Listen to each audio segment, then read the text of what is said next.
pasada estuvimos en el monte con Jesús, donde el Señor se transfiguró delante de 3 de sus discípulos, ¿lo recordáis? Y mostró su gloria, desveló su gloria, quién era Él. Y aparecieron también Moisés y Elías. Y el Señor les regaló a esos 3 discípulos y también a nosotros, por el testimonio de ellos, un vistazo de la gloria que ya viene. Ya mismo nos alcanzará esta gloria. Jesús en medio de su pueblo, radiante, hablando en una conversación íntima con sus amigos, los santos que han sido redimidos, los que han muerto y los que han sido arrebatados, como Moisés y Elías, respectivamente. ¿Y de ahí a dónde? De ahí al cielo ya. Después de eso, de esa visión de la gloria de Jesús, de esa conversación, por cierto, acerca de la muerte del Señor, y supongo que las glorias que vendrían después de la muerte del Señor, Pablo dijo, para mí el vivir es Cristo. Conocerle a Él, ver su gloria, entenderle, conocerle. Y el morir, ganancia. Pero si quedarme aquí resulta en beneficio de la obra, entonces estoy en un aprieto. No sabría qué escoger. Egoístamente, prefiero la muerte, porque en el momento en que cierro los ojos y suelto el último aliento, estoy presente con el Señor. Estoy ya viéndole, no en cuerpo y en alma solamente, pero ya estoy viendo su gloria. Sin embargo, hay un celo en mi corazón por el adelanto de los propósitos de Dios. La obra del Señor me importa, así que no sé si quedarme en el monte o si volver de nuevo al valle.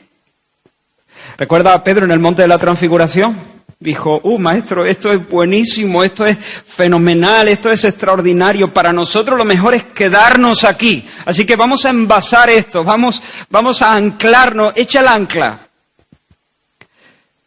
Pero no sabía lo que decía. Porque al mismo tiempo había realidades donde el diablo se estaba poniendo las botas en el valle. Y en este movimiento de Jesús, en el monte, pero después en el valle, nosotros tenemos un ejemplo a imitar en nuestras vidas. Nosotros anhelamos esas experiencias gloriosas con el Señor, anhelamos ese lugar de intimidad donde Dios nos revela su gloria y a veces quisiéramos hacer una enramada y quedarnos a vivir allí para siempre o directamente, Señor, de aquí llévame ahora mismo al cielo. Deja que dé el siguiente paso y que esté en tu presencia a salvo para siempre. Hermano, un día vamos a estar así. Un día vamos a decir, Señor, esto es bueno, esto es bueno, esto es buenísimo, y nunca tendremos que descender al valle. Pero de momento no es así. Así que la semana pasada estuvimos en la cumbre del monte viendo la gloria de Jesús. Hoy descendemos al valle. El valle de la prueba, el valle del dolor, pero también el terreno de los milagros. Capítulo 9, versículos del 14 en adelante hasta el 29. Marcos, capítulo 9, Marcos, capítulo 9, y leemos desde el versículo 14 hasta el 29.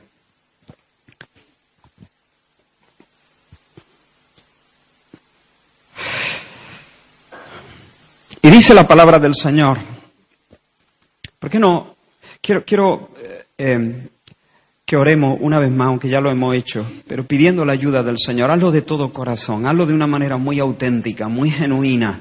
Hazlo con toda tu fe.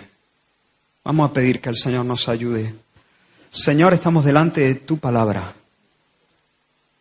Señor, no es un libro, no son ideas, es tu voz.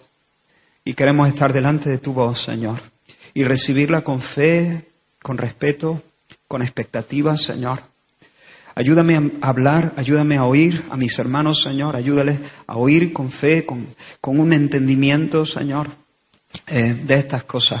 Paséate en medio de nosotros, y mientras abrimos este pasaje, pedimos que tú operes en nuestro corazón y nos lleves, Señor, al lugar donde quieres que estemos, Señor, y hagas maravillas en medio de nosotros y tu nombre sea glorificado, Señor. Quita toda distracción, quita, Señor, cualquier cosa que nubla nuestra visión, cualquier cosa que entontece nuestro corazón. Señor, líbranos de esas cosas, Señor, para que tu palabra corra en nuestros corazones y sea glorificada en nuestros corazones y produzca, Señor, el fruto que tú deseas. En el nombre de Jesús, Señor. Amén. Amén. Leemos entonces a partir del versículo 14. Dice, cuando llegó a donde estaban los discípulos, está hablando de Jesús, acompañado de Pedro, de Juan y de Santiago. Cuando llegó a donde estaban los discípulos, vio una gran multitud alrededor de ellos y escribas que disputaban con ellos. Y enseguida toda la gente, viéndole, se asombró y corriendo a él le saludaron. Él les preguntó, ¿qué disputáis con ellos? Y respondiendo uno de la multitud dijo, Maestro, traje a ti mi hijo que tiene un espíritu mudo, el cual donde quiera que le toma le sacude y echa espumarajos y cruje los dientes y se va secando. Y dije a tus discípulos que lo echasen fuera y no pudieron. Y respondiendo él les dijo, oh generación incrédula, ¿hasta cuándo he de estar con vosotros? ¿Hasta cuándo os he de soportar? Traédmelo. Y se lo trajeron. Y cuando el espíritu vio a Jesús, sacudió con violencia al muchacho, quien cayendo en tierra se revolcaba, echando espumarajos. Jesús preguntó al padre, ¿cuánto tiempo hace que le sucede esto? Y él dijo, desde niño. Y muchas veces le echan en el fuego y en el agua para matarle. Pero si puedes hacer algo, ten misericordia de nosotros y ayúdanos. Jesús le dijo, si puedes creer, al que cree todo le es posible. E inmediatamente el padre del muchacho clamó y dijo, creo, ayuda a mi incredulidad. Y cuando Jesús vio que la multitud se agolpaba, reprendió al espíritu inmundo diciéndole, espíritu mudo y sordo, yo te mando, sal de él y no entres más en él. Entonces el espíritu, clamando y sacudiéndole con violencia, salió y él quedó como muerto, de modo que muchos decían, está muerto. Pero Jesús, tomándole de la mano, le enderezó y se levantó. Cuando él entró en casa, sus discípulos le preguntaron aparte, ¿por qué nosotros no pudimos echarle fuera? Y él les dijo, este género con nada puede salir, sino con oración y ayuno. Quiero que pienses por un momento en este padre y en este hijo. Piensa en ello. Intenta imaginar el drama de esta familia. No sabemos si la madre vivía, pero podemos suponer que sí. Imagina un momento el drama de esta familia. El chaval está lleno de heridas. Tiene seguramente algunas quemaduras. Tiene moratones. Pero en realidad no sabe cómo se los hace. Generalmente pierde el control, se vuelve loco y cuando despierta y cuando vuelve en sí está exhausto, está adolorido, está herido. El chaval no puede hablar, no puede oír. ¿Y por qué? Porque hay un espíritu sucio, inmundo, que ha ganado una plaza dentro de él y le bloquea la capacidad de expresarse bien. No es una sordera común, no es una mudez común, es un demonio que le está atando, impidiéndole que se comunique de una manera normal y con frecuencia le provoca una especie de ataques epilépticos donde el muchacho de repente se bloquea, se colapsa, se cae al suelo, empieza a revolcarse, a contorsionarse de una manera violenta, gruñe, da alaridos, rechina los dientes o cruje los dientes, como dice el evangelista, y echa espuma por la boca. Otras veces, de repente, el muchacho está tan tranquilo y se le va y se tira a un fuego, o corre y se lanza a un estanque o a un aljibe y posiblemente no sabe nadar. ¿Tú te imaginas el drama de esa familia?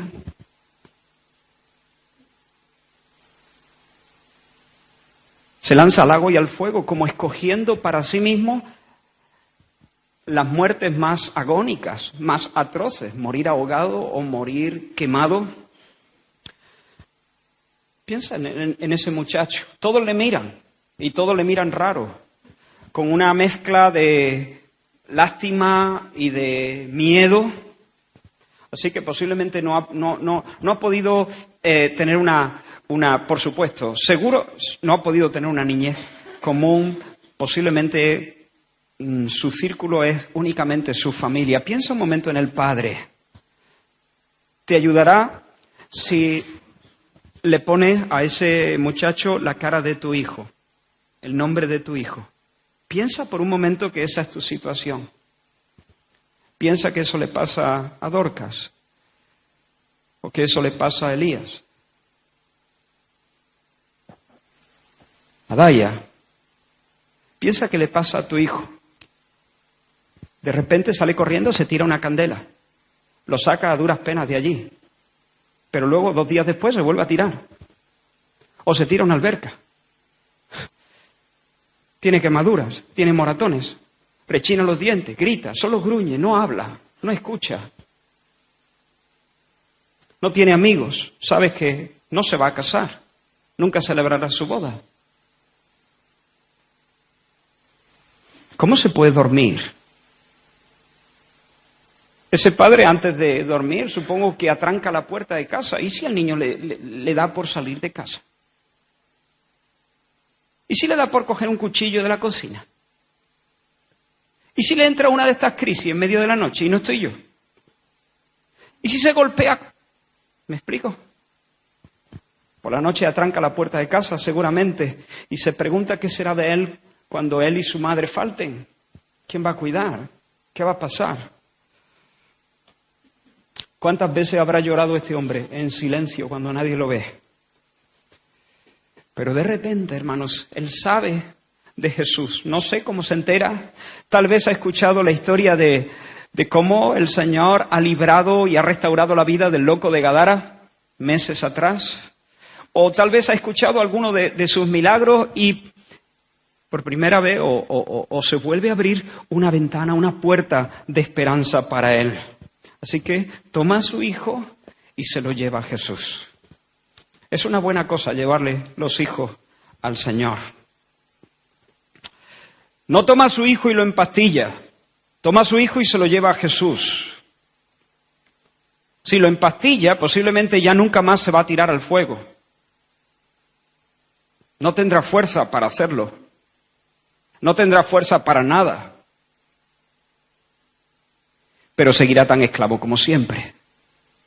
Pero no lo empastilla, lo lleva a Jesús.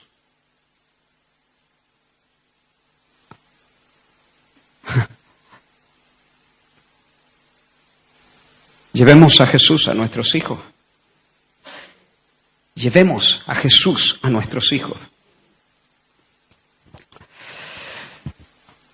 Y allí en el valle, no sabemos dónde exactamente, él encuentra a la mayoría de los discípulos, 9 concretamente, los 9 restantes. 3, recuerdo, que están con Jesús en el monte. Y el hombre les presenta su ruego. Les pide que por favor expulsen al demonio. El hombre se da cuenta que lo que le está pasando a su hijo es de orden espiritual. Hay un espíritu inmundo atormentando, torturando al chaval. Así que él pide que ellos rompan las cadenas, que le hagan libre, que lo liberen, que le abran la cárcel, que echen fuera al demonio. Y los 9 se ponen manos a la obra. Eso está bien. Los 9 no se escaquean. No dice, que estaba yo diciendo que era lo que teníamos que hacer. Mira, discúlpanos, no miran para otro lado, no buscan una excusa, no se hacen el loco, no se sacuden la responsabilidad. Eso es un tanto a favor de los 9. Sí, es verdad, acabamos de leer el pasaje y tú dices, ya, pero tampoco la diferencia fue mucha, ya. La diferencia no fue mucha, ellos no pudieron, pero por lo menos se pusieron manos a la obra. A veces nosotros hemos caído más bajo. Hemos visto el problema y hemos dicho, media vuelta. Pero ellos se pusieron manos a la obra, lo intentan y lo prueban otra vez y hacen lo que pueden, pero no pueden. No pueden, no tienen caudal, no tienen solvencia. El demonio no se va, sigue allí. El muchacho no mejora. Así que yo supongo que ellos dicen las mismas palabras, pero cambiando el orden de las palabras en la frase. En lugar de decir, sal de él, dicen, de él sal. A ver si funciona así. Lo intentan una vez, lo intentan 2 veces, pero nada, ni por esas. Quizá piensan la tercera va la vencida, pero ni la primera, ni la segunda, ni la tercera. La gente se agolpa, el lugar se llena pronto de curiosos y el demonio sigue sin salir. Y también los religiosos, los escribas, los maestros de la ley, los religiosos siempre asomando la cabeza. Y ahí están los discípulos intentando echar fuera al demonio, intentándolo en vano. El padre baja la cabeza, los escribas levantan la barbilla y empiezan, saben que esa es su oportunidad, Siempre estaban a la caza de un momento, de una oportunidad para desacreditar al Señor, para desacreditar sus enseñanzas, para dejarlo fuera de juego por fin. Para que el corazón del pueblo no siguiese en pos de Jesús, sino que ellos tuvieran el control sobre los afectos y el corazón del pueblo. Así que esta es su oportunidad. Los escribas se están frotando las manos, el padre está perdiendo la última de sus esperanzas y el chiquillo está, pues eso, bajo la tortura y el látigo del demonio. Ahora quiero que tengáis en cuenta lo siguiente. Esos 9 discípulos que están intentando echar fuera a un demonio no se han metido en un territorio al que nadie les ha llamado. No es que están dentro de un territorio prohibido. No es que se han metido en una faena que no les corresponde. Sí les corresponde. De hecho, hace menos de un año el Señor los ha llamado, les ha dado autoridad, los ha capacitado y los ha enviado, los ha comisionado precisamente, entre otras cosas, a echar fuera demonios. Así que ellos están haciendo algo para lo cual han sido autorizados y comisionados y capacitados por el Señor. Y no solo eso, sino que ellos han salido triunfantes. Estos 9 saben lo que es dar órdenes a los demonios y que los demonios se les sujeten. De hecho, ¿recordáis cuando regresaron de esa gira misionera a la que el Señor le envió por las aldeas? Venían entusiasmados, asombrados, porque Señor, aún los demonios se nos sujetan. Se nos sujetan los demonios. Pero, en esta ocasión, el demonio, ni caso. En esta ocasión han fracasado. ¿Ahora qué les queda a ese padre y a ese hijo? ¿Qué le queda? Volver a casa. Tendrán que volver por donde han venido, seguir viviendo la vida como la han conocido, seguir soportando la humillación, seguir soportando la tortura. ¿Por qué? Porque los escribas solo saben discutir, los escribas entienden de palabra.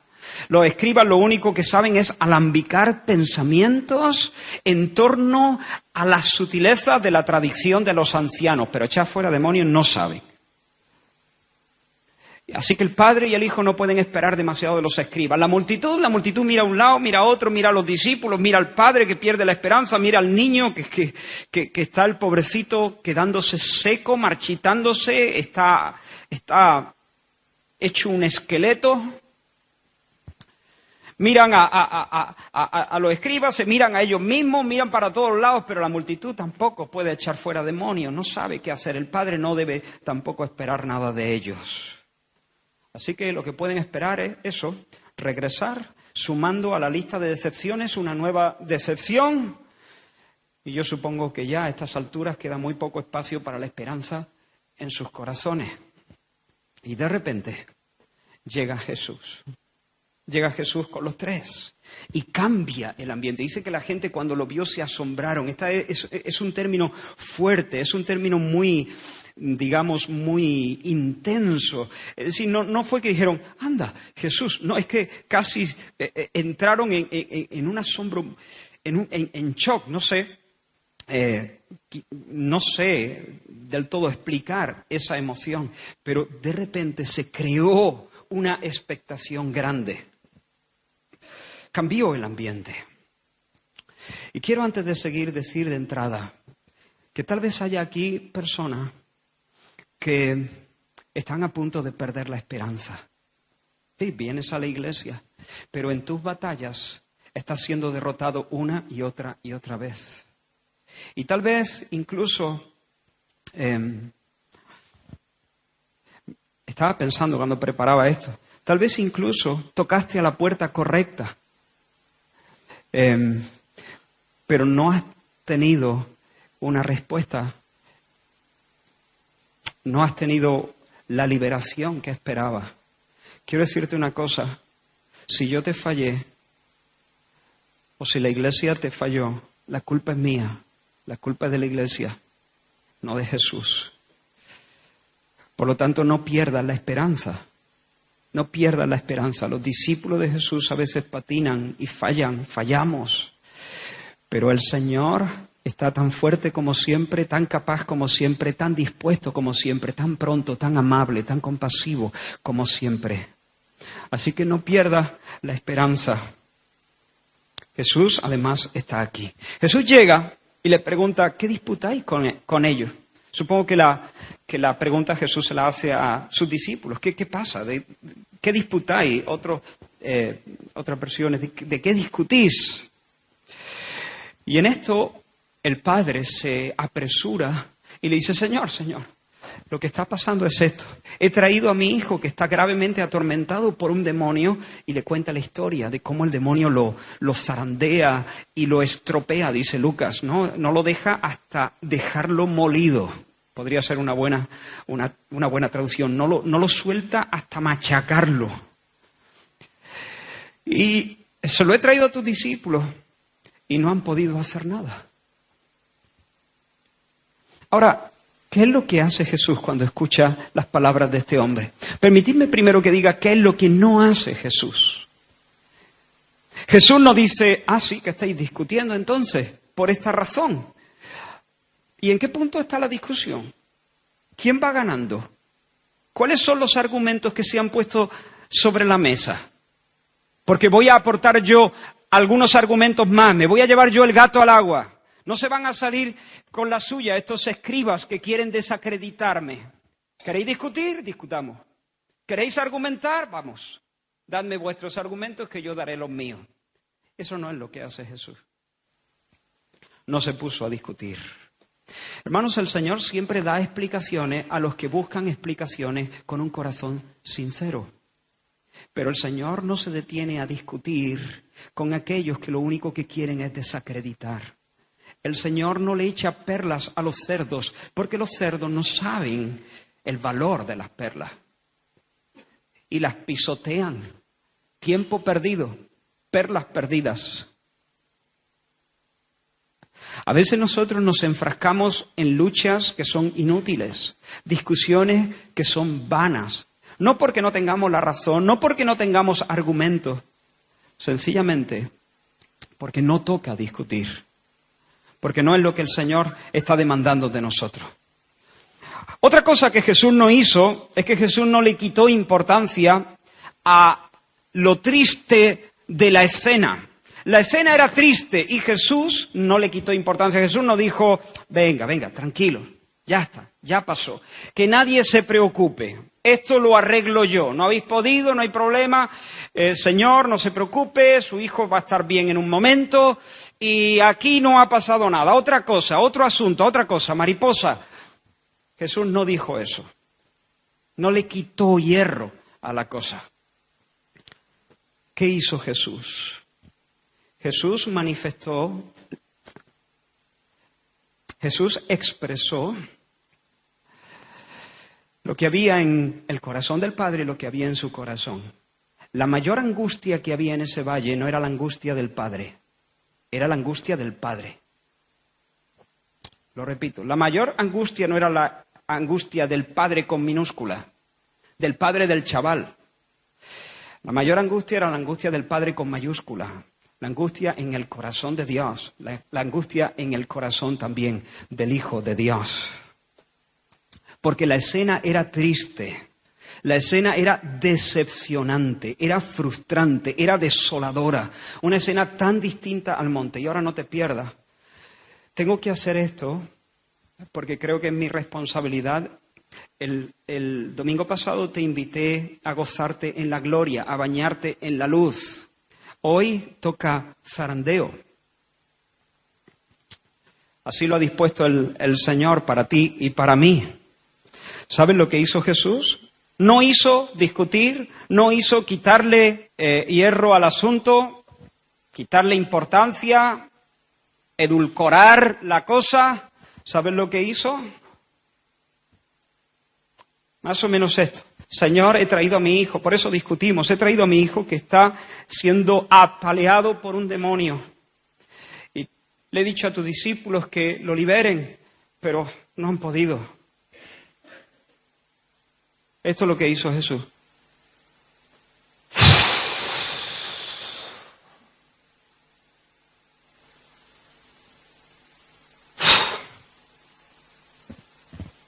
Y he hecho ese gesto porque me gustaría que se te clavara en el corazón.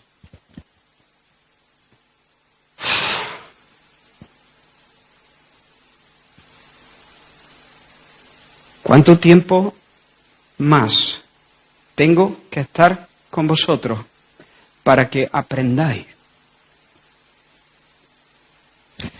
¿Cuántas veces más te tengo que enseñar la misma lección?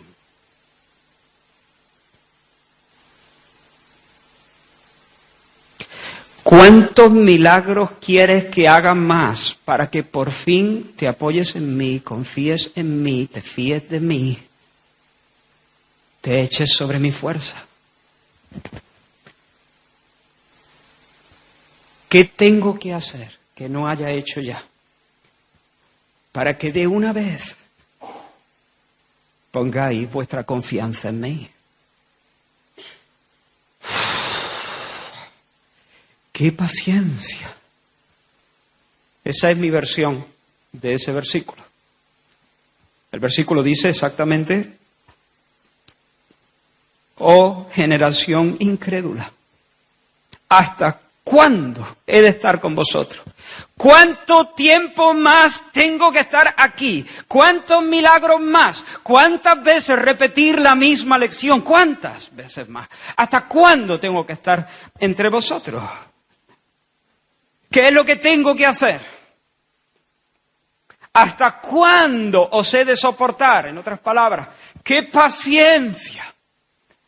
¡Qué paciencia!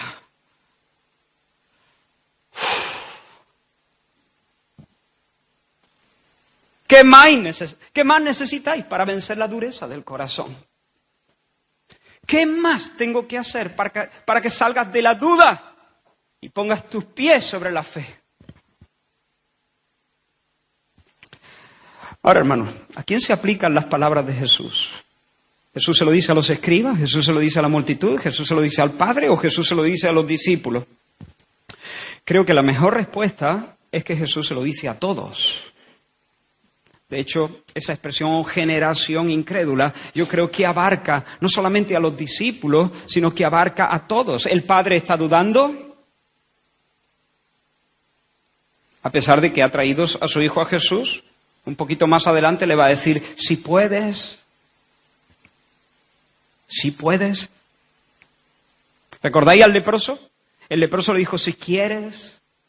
Pero este no dice si quiere. El leproso dudaba, sabía que Jesús podía, pero estaba dudando en cuanto a la disposición del Señor de querer sanarle.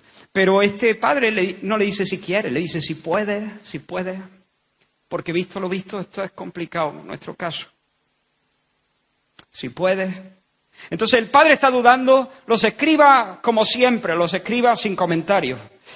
La multitud también es voluble, duda, no termina de confiar en Jesús, no termina de abrazar a Jesús, no termina de rendirse al Señor. Y los 9 de nuevo dudando. Pero si es verdad que Jesús dirige este reproche a todos los presentes, de una manera especial yo creo que se lo dirige a sus 9 discípulos. Bueno, yo creo que él incluye a los 12 discípulos.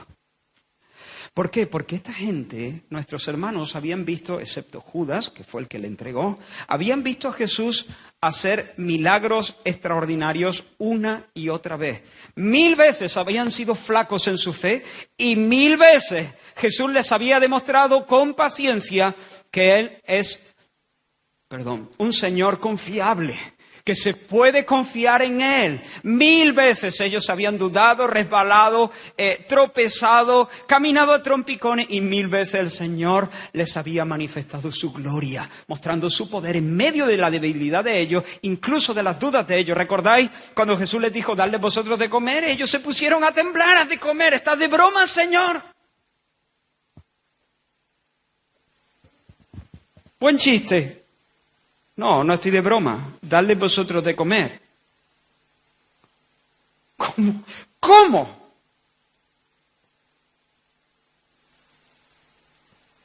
Y Jesús despliega su poder multiplicando los panes, dando de comer a la multitud.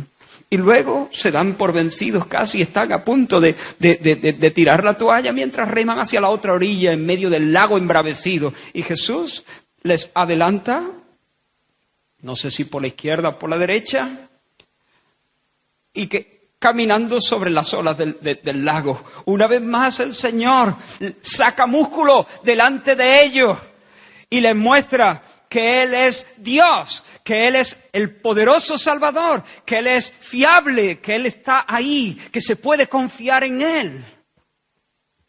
1000 veces han dudado, 1000 veces el Señor les ha mostrado su fidelidad, su bondad y su solvencia. Pero ahora de nuevo, cara a cara con la dificultad, viendo al demonio hacer estragos en el chico, viendo al padre con la mirada perdida, viendo a la multitud y a los escribas asomando los colmillos, de repente, otra vez, lo único que ven es el problema, la dificultad. Ese problema es una montaña gigante delante de ellos. Y Cristo, su triple oficio, su unción como el Cristo, su poder para caminar sobre las olas, echar fuera demonios, resucitar muertos, perdonar pecados, todo eso se ve lejito, lejito, lejito. Jesús es alguien distante en la cumbre de ese monte. Alguien lejano, como un eco. De repente, en medio de la situación, en medio del aprieto, ellos ven su problema enorme y a Jesús lo ven pequeño, distante, lejano. ¿Me vais siguiendo? Ese es el verdadero drama, el drama más profundo de este pasaje.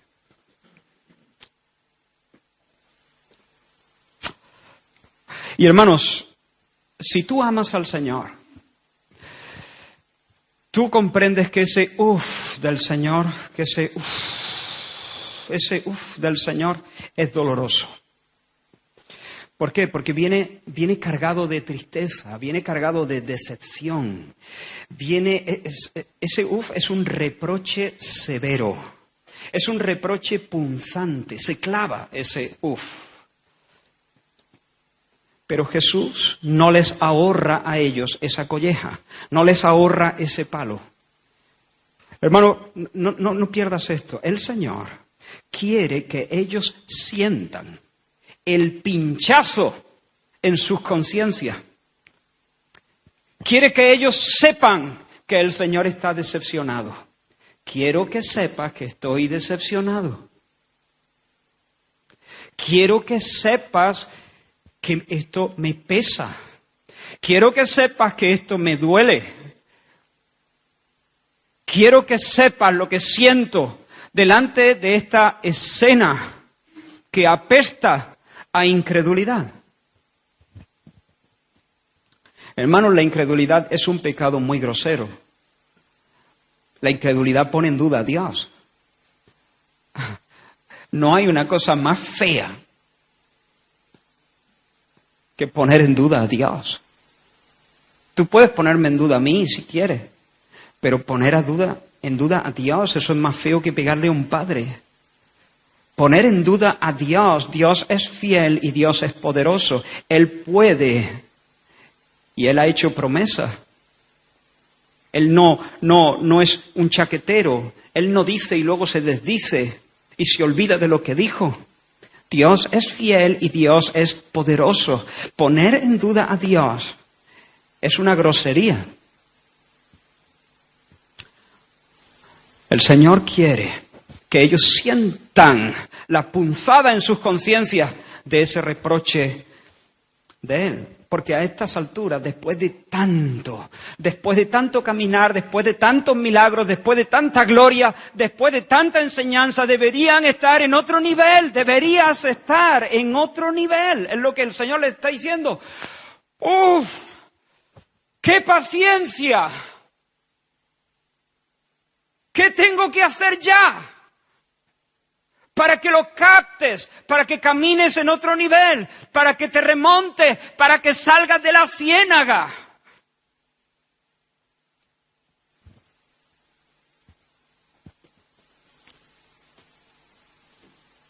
El maestro ha sido diligente, ha enseñado su lección con pericia. Él ha hecho su labor. El problema son los alumnos. Los alumnos son los que no aprenden. Los alumnos son los que no somos aplicados. Esa gente, los suyos, deberían estar actuando con solvencia en esa situación, pero siguen anclados en su impotencia y fracasan estrepitosamente. Hermanos, el Espíritu Santo nos ayuda, el Espíritu Santo nos enseña, el Espíritu Santo nos capacita, el Espíritu Santo nos consuela. ¿Alguien sabe algo de las consolaciones del Espíritu Santo? Y el Espíritu Santo nos pincha. ¿Alguien sabe algo de los encontronazos del Espíritu Santo? ¿De los pinchazos del Espíritu Santo?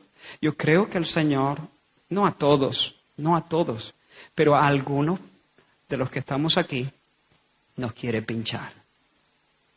Y quiere que sintamos que nuestro corazón... quiere que nuestro corazón se encoja, porque hemos entendido que Jesús tiene un reproche.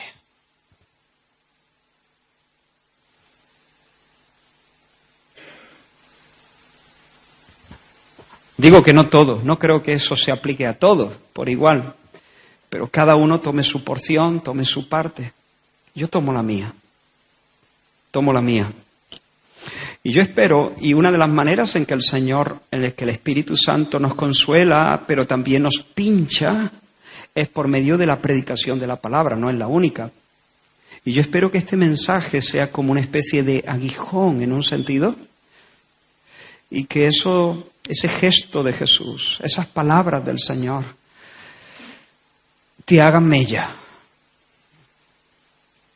Te hagan mella. El Señor no nos mima. El Señor no es como esos padres blandos que siempre están poniendo algodones a sus... No pasa nada, sí pasa. Sí pasa. Vaya tela contigo.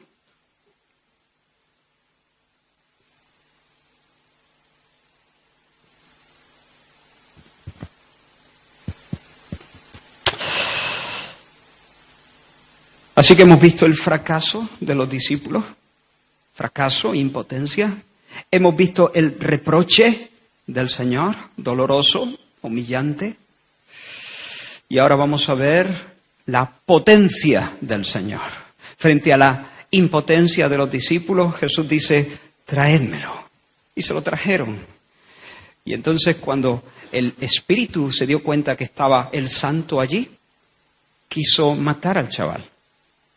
Y en una demostración de fuerza lo tiró al suelo y cayó y se revolcaba y estaba echando espuma por la boca. Pero Jesús vio, ahí le pregunta al Padre, ¿desde cuándo le sucede esto? Y el Padre le explica, desde niño, desde chiquito le pasa esto.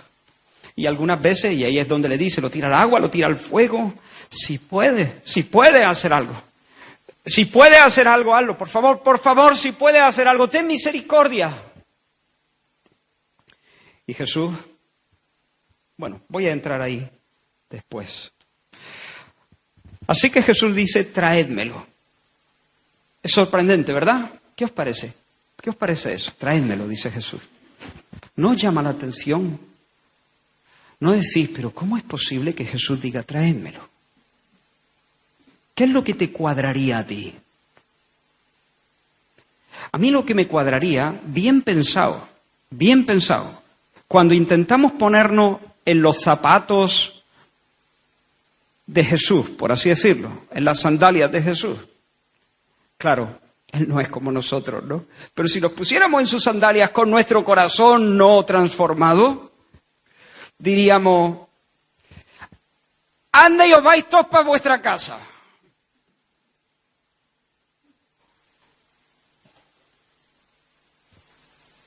Pues después del...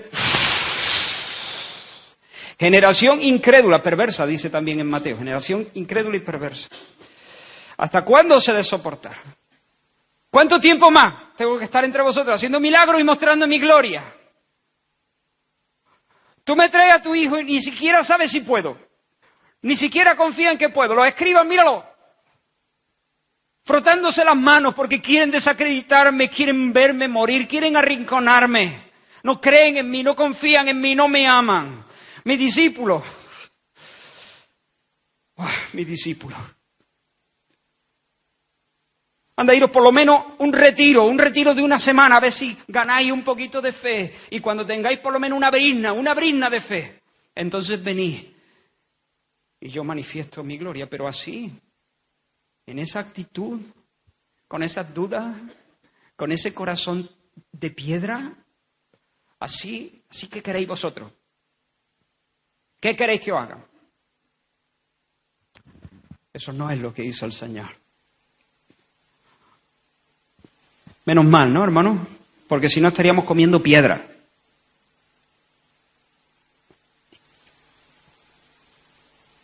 Por lo menos yo. La dieta mía, piedra, hasta que aprenda a confiar más en mí. Otra vez dudando, otra vez reculando, otra vez indeciso. Pero el Señor nos da pan, no piedra. No siempre estamos en la misma condición, no quiero exagerar tampoco. Pero el Señor no se niega a mostrar su poder y aún en medio de esa, como he dicho antes, ciénaga de incredulidad, el Señor mira a la derecha, incredulidad, mira a la izquierda, incredulidad, mira al norte, incredulidad, mira al sur, incredulidad, incredulidad, incredulidad, incredulidad y incredulidad. Y en lugar de despedir a toda la gente y de darle la espalda santa a todos los incrédulos, sorprendente, traédmelo.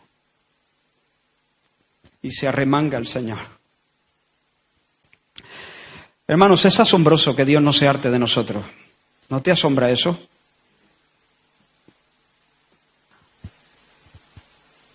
Sí, es asombroso que el Señor no se harte de nosotros y nos abandone.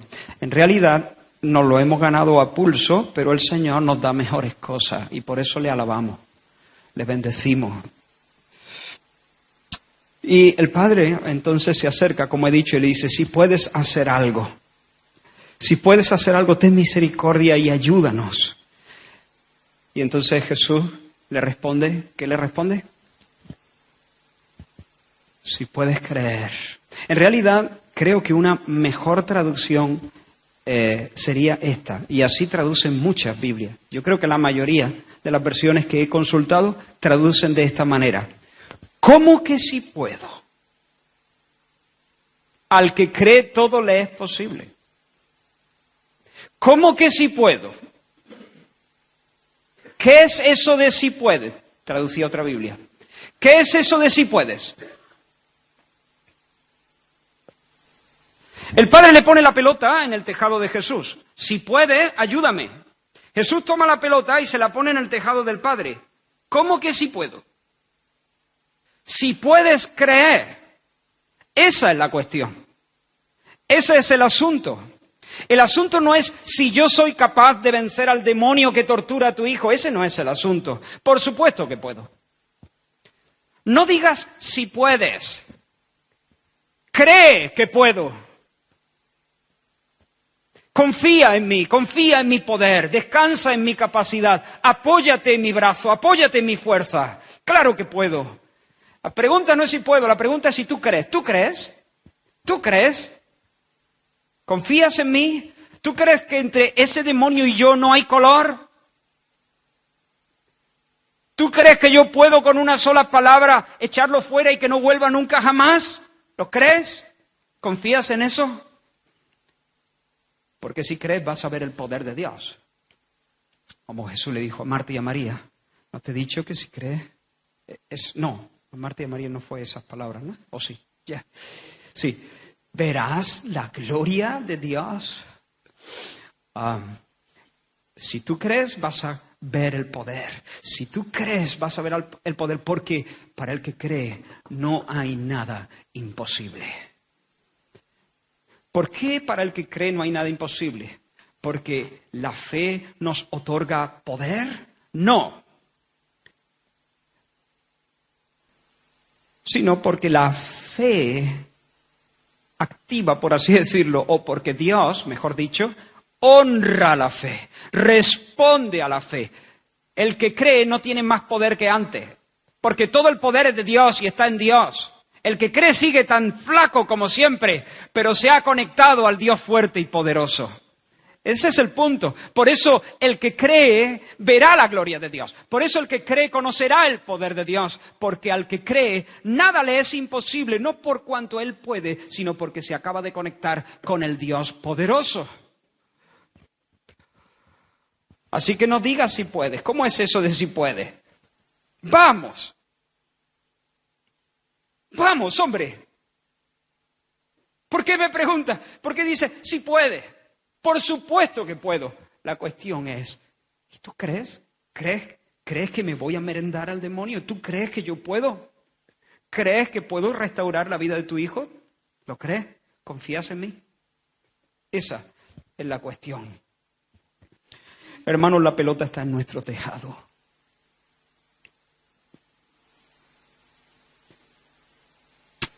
Yo creo que nosotros vemos menos el poder de Dios de lo que Dios quiere que lo viésemos.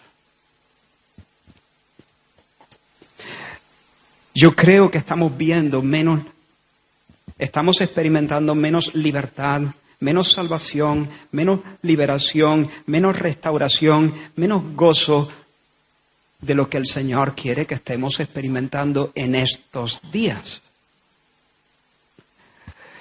Y la pelota no está en el tejado de Jesús. Él quiere y Él puede. ¿Qué más tiene que hacer para demostrarlo? La pelota está en nuestro tejado, que a veces no creemos de verdad. Decimos, cantamos, expresamos con nuestra boca a veces realidades que no dominan en nuestro corazón. ¿Me explico? Yo espero que el Señor use este mensaje para traer un revulsivo a la vida de algunos. Y el padre entonces dice que gritó, clamó, dice Marcos, ahí en la Reina Valera, otras versiones dicen que a gritos el padre entonces dijo, ¡creo! Y dijo algo más, ¿recuerda? Ayuda a mi incredulidad. Y tú dices, uy, está hecho un lío el pobre, ¿no? Creo, ayuda a mi incredulidad. ¿En qué quedamos? ¿Eres incrédulo? ¿Estás creyendo? ¿Estás incrédulo? ¿Estás dudando? ¿Te fías del Señor? Pues hermano, las dos cosas. Lo que el Padre está diciendo es, creo y dudo. Y creo y dudo. Ahora creo, de repente me lleno de miedo. Ahora camino sobre el agua y ahora me hundo. Ahora veo a Jesús y ahora veo las olas y el viento.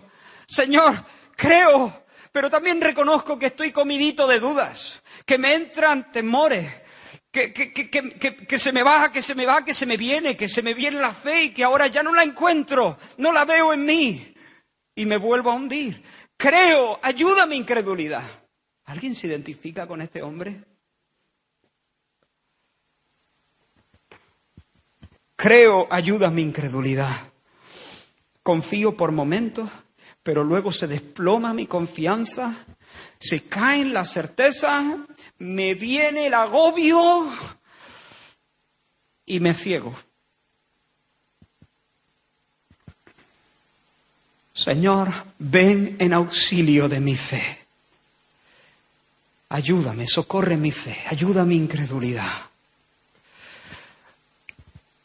Hermano, el Señor te pone la pelota en tu tejado. Posiblemente haya aquí personas caminando de una manera que es subnormal para un cristiano. Es decir, no es lo normal, está por debajo de lo normal. Dios quiere que tú camines en un nivel. Y sin embargo, ahí vas, o ahí vamos, arrastrando los pies, experimentando muy poco del suministro del Espíritu Santo, experimentando muy poco de la certeza, de la seguridad de su amor, de la alegría de la salvación, experimentando muy poco del poder y de la capacidad para servir en el poder del Espíritu Santo, experimentando poco fruto, muy poco, muy canijo, experimentando también muchas derrotas, dejando que el diablo nos retuerza la cabeza, nos haga morder el polvo. Tal vez haya aquí personas, cristianos, nacidos de Dios, que están cayendo una y otra y otra y otra y otra y otra vez en pecados o en vicios.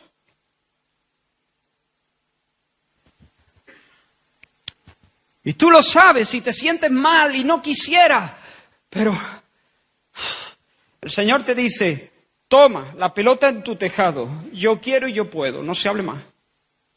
Eso ya está discutido.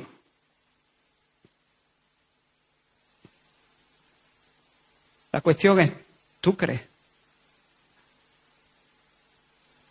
¿Tú crees que yo soy capaz de librar a una persona de un yugo de esclavitud a la pornografía que dura ya más de 20 años?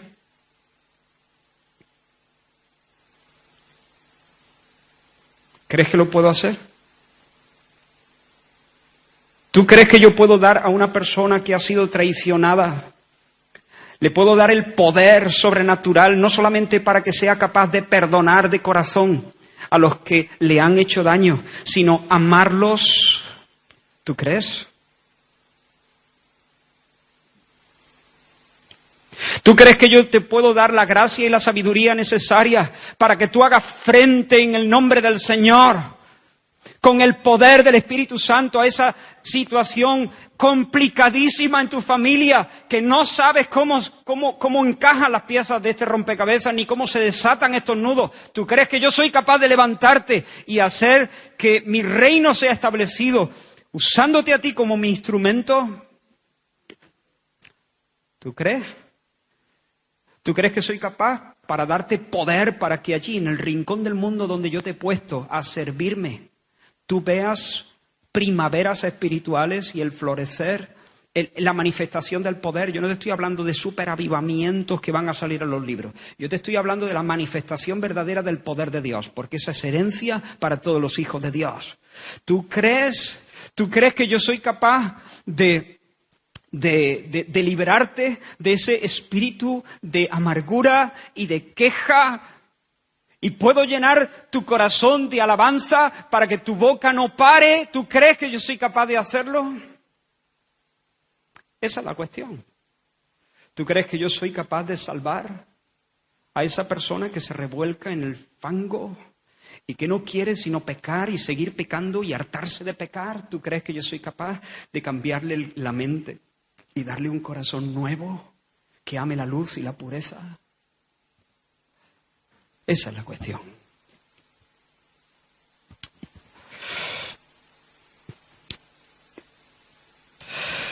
Hermano, clama al Señor, clamemos al Señor. Señor, creo, dudo también, me entra el agobio, me vengo abajo, me colapso, Empiezo a mirar los vientos, es una grosería, Señor, lo reconozco, es una grosería dudar de ti. Es un pecado terrible dudar de ti. No tengo ningún motivo para dudar de ti. Todo lo que tú has hecho es mostrarme tu confiabilidad. Todo lo que tú has hecho es mostrarme tu bondad y tu deseo de hacernos bien. Pero aquí está, esta es mi realidad. Con mi fe patosa y enclenque, me lleno a veces de dudas y donde había fe, de repente hay dudas. Clama, hermano, así. Señor, creo, pero ayúdame en mi incredulidad. Ayúdame en mi incredulidad. Ayúdame. Socorre mi fe. Hazme fuerte. Ábreme los ojos. Líbrame. Líbrame de los dardos de fuego del enemigo que vienen contra mi alma, encendidos, envenenados, para que yo te niegue y no confíe en ti. Y luego el Señor mostró su potencia. Sal de él y no entres más en él. Entonces el espíritu, en un último intento de desbaratar al chaval, dice que lo sacudió con violencia y salió. Quería salir matando, pero se acabó la tortura. No lo vas a matar porque aquí ha llegado el Señor y aquí manda el Señor. Y cuando el Señor ordena a los demonios se tienen que poner bajo sus comandas sí o sí. El Señor puede, ese nunca va a ser el problema. Ahora, eso sí, el Señor nunca va a hacer nada en contra de su carácter. Quiero decirte algo, el Señor puede. Él puede. Pero el Señor nunca va a hacer algo que sea contrario a su carácter. Si tú quieres que el Señor te ayude a conquistar la mujer de tu prójimo, no cuentes con Él. Si tú le pides ayuda al Señor para que te eche un cable de tal manera que tenga éxito tu plan de defraudar Hacienda, no cuentes con Él. Si tú no confías en que el Señor puede suplir tus necesidades y quieres hacer algún chanchullo, no cuentes con Él. Pero si pedimos alguna cosa conforme a su voluntad, y la pedimos con fe, entonces Él nos oye y nos concede las peticiones que le hayamos hecho. Señor, líbrame de este pecado. Me arrepiento de él. Lo desecho, lo corto de mí, lo mortifico, le doy muerte. Y ahora capacítame tú. Lléname de tu Espíritu Santo. Que esté yo tan lleno que no tenga que beber en los charcos, Señor. Dame de beber de tu Espíritu, lléname de tu Espíritu Santo, dame más de Cristo, ayúdame a conocerle mejor. Señor, quiero andar en el gozo de la salvación. Señor, quiero andar en la pureza, quiero andar, Señor, en fidelidad. Quiero amar a mi esposa, quiero amar a mis hijos. Dame un corazón amante de mis hijos. Señor, que no pase, que no vea yo mi hogar destruyéndose y... esta tarde hay liga. Señor, que yo sea como una osa a la que le han quitado los cachorros. Dame fe para luchar las batallas en medio de mi casa. Dame fe para ser un esposo como Dios manda. Dame fe para ser un padre.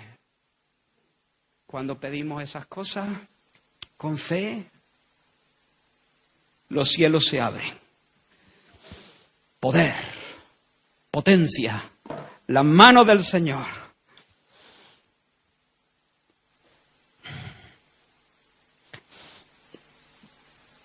Tal vez haya aquí alguien que ha llegado destrozándose la vida, entregándose al pecado. Eres un evangélico, pero tal vez, y lo digo con cariño, estás amargado. Porque estás siendo empujado por el diablo, quizá no de una manera tan salvaje, quizá no de una manera tan extrema, pero sí empujado por el diablo para comer algarroba, empujado hacia la inmundicia, empujado hacia el vicio, hacia el pecado, la indiferencia, la pereza, la mundanalidad, el desorden, Pero yo te digo que en medio de nosotros está Cristo el Señor, Cristo el soberano, quien da órdenes a los demonios, que expulsa a los demonios con 3 palabras: sal de él. Y cuando el Señor dice sal de él, el demonio no puede hacer otra cosa. Con toda su exhibición patética y dramática, tiene que salir de él. Tal vez has llegado aquí preocupado por la vida de otros, que se están destruyendo a sí mismos, metiendo la cabeza en la trampa, en la cueva de la serpiente. Pero quiero decirte también que en medio de nosotros está Cristo y tú puedes hacer en esta mañana lo que el Padre hizo por su Hijo aquel día. Y por último, el último punto, pero un punto central en este pasaje, a mi modo de ver, cuando los discípulos se quedaron solos con Jesús en la casa, el día había tenido un sabor agridulce, ¿no? Porque finalmente el Señor había vencido, los escribas habían cerrado el pico, el Padre y el Hijo se habían vuelto juntos a su casa para vivir una vida nueva, pero a ellos se les había quedado un saborcito en el corazón amargo. Y cuando ellos estuvieron a solas, ¿tú te imaginas esa casa? El día ya ha acabado, ha sido muy intenso, las fuerzas flaquean, la de Jesús y la de los suyos. Están cansados, quieren dormir, pero hay un rum rum en el corazón de ellos. Y al final uno de ellos se atreve y mientras el fuego está allí, en la chimenea, mientras la lumbre calienta, esto no lo dice la Biblia, me lo estoy imaginando yo. Ellos le dicen: Señor, no sé si estamos cansados. Una pregunta. ¿Por qué nosotros no pudimos? Llegaste tú, dijiste 3 palabras, pero esas las habíamos dicho nosotros también. ¿Por qué nosotros no pudimos? Echamos fuera demonios hace ya un tiempo y hemos echado demonios. Nosotros sabemos cómo funcionan estas cosas. ¿Por qué nosotros no pudimos?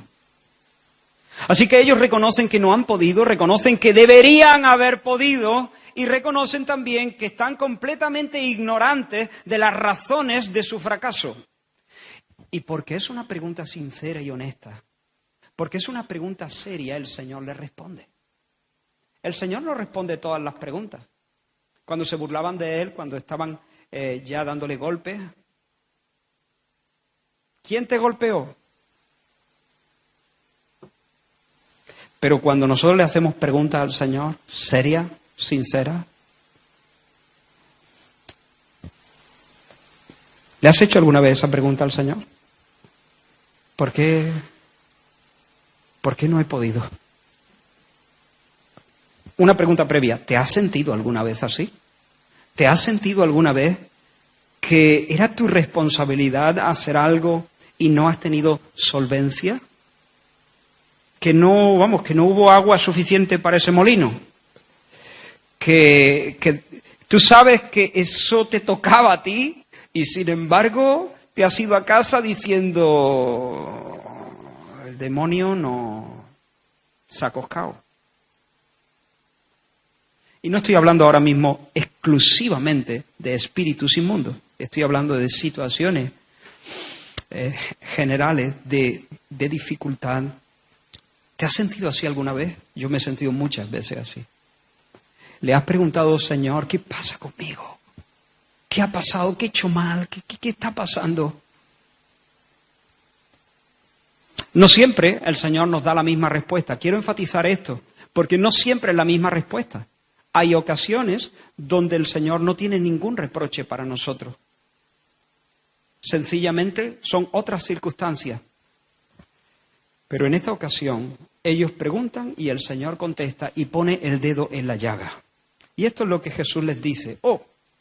Mejor, de nuevo, me gusta este recurso porque creo que ayuda a aclarar algunas cosas. Permitidme que os diga en unos minutos lo que Jesús no les dice.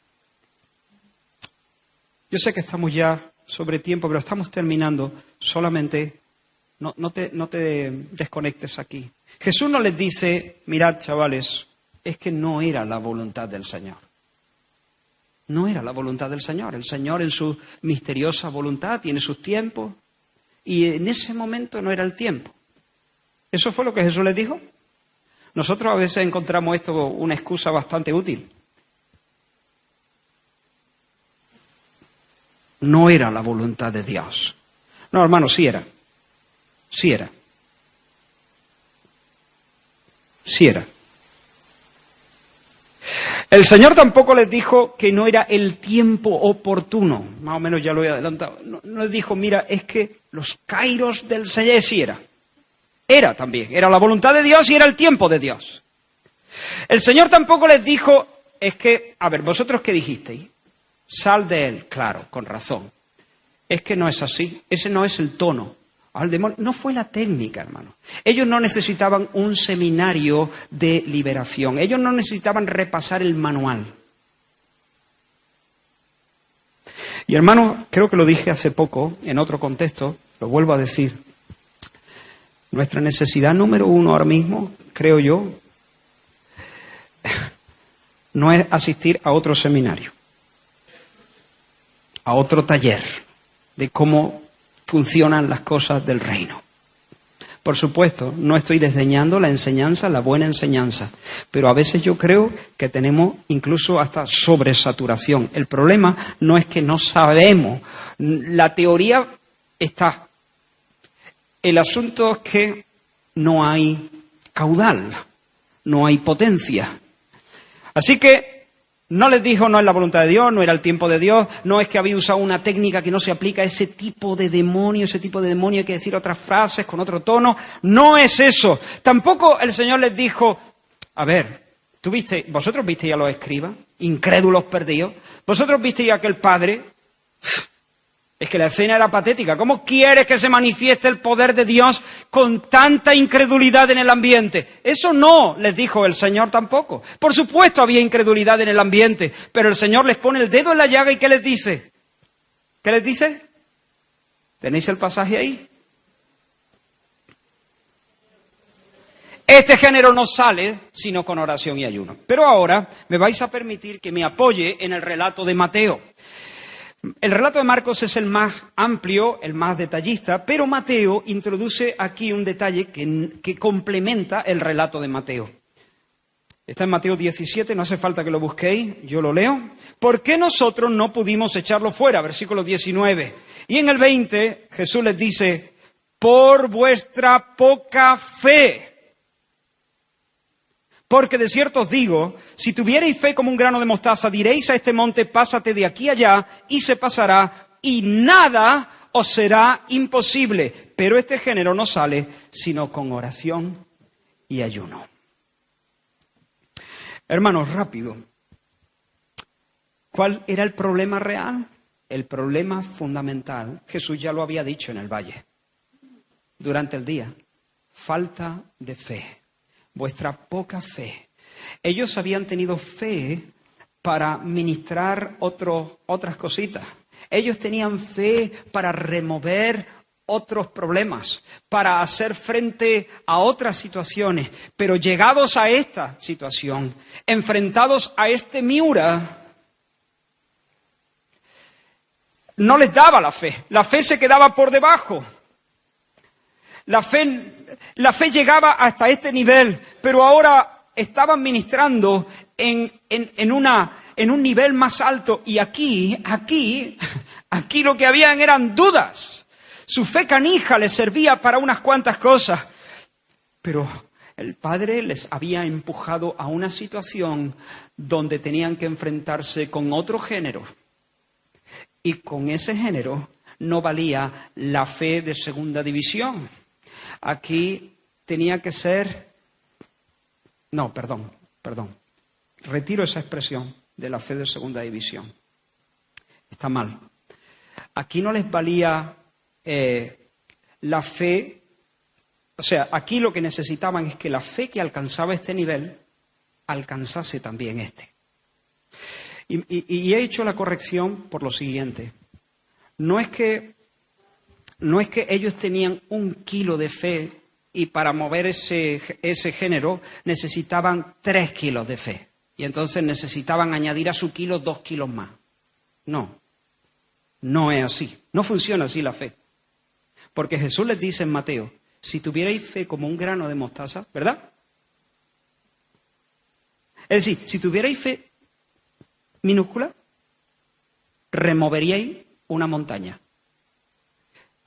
Es decir, no es que tenéis 1 kilo y os hacen falta 2 kilos adicionales para hacer frente a este problema. No, es que tenéis fe para ministrar aquí. Aquí ministráis con fe. Tenéis fe para ministrar aquí. Tenéis fe para ministrar aquí. Pero ahora estáis en una situación donde aquí tenéis dudas. ¿Me explico? Si tuvierais fe también aquí, aunque fuese una fe pequeña, la clave no está en 1000 kilos de fe, no. Fe como un grano de mostaza en el Dios Todopoderoso. Esa es la clave. Si tuvierais fe aquí, entonces removeríais la montaña. Pero aquí, ante esta situación, dudas, incredulidad. Y Jesús termina de esta manera, y yo también.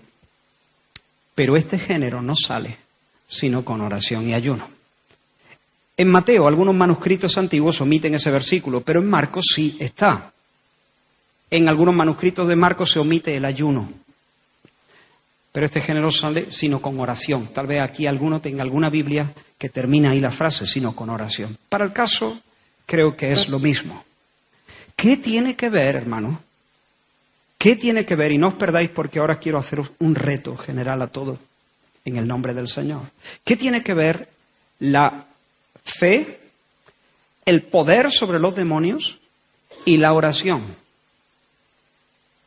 ¿Qué tiene que ver una cosa con otra?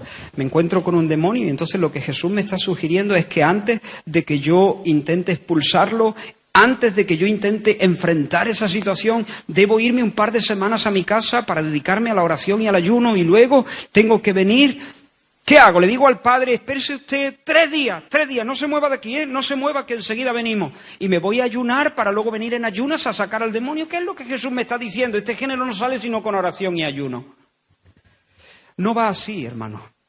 El asunto es este. Lo que remueve las montañas, lo que activa, por así decirlo, el poder de Dios, lo que mueve el brazo de Dios es la fe. Dios honra la fe. Así que una persona de fe puede remover montañas. Pero nadie será una persona de fe sin dedicarse a la oración y al ayuno. Ese es el punto. Otras veces he usado este ejemplo, lo usaré de nuevo. Algunos ya estarán hartos de escucharlo. Es como si yo te digo, si tú me dices a mí, me he propuesto hacer la prueba de salto de longitud y quiero saltar 6 metros. Y yo te digo, 6 metros son muchos, ¿eh? Y tú me dices, sí, pero me he propuesto saltar 6 metros. Para cuando termine el verano, digo, pues te vas a tener que hartar de entrenar. Y tú dices, no, vamos a ver, Israel, parece mentira que seas preparador físico. El entrenamiento no hace que yo salte 6 metros. En todo caso, una combinación de fuerza, de potencia, de flexibilidad y de técnica depurada. Entrenamiento no hace que yo salte. Ahora, lo que hace que yo salte 6 metros es si yo tengo una técnica buena, si soy flexible, si soy potente, si soy fuerte, si tengo una buena carrera, si tengo una buena batida, entonces podré saltar 6 metros. Y yo lo miraré así y le diré, vale, para ti el duro. Pero como no te hartes de entrenar, no lo saltas. Señor, los demonios no se sacan con fe, o sea, con ayuno y con oración, se sacan con fe. Si tenemos fe, vale, estupendo. Pero que como no te hartes de orar,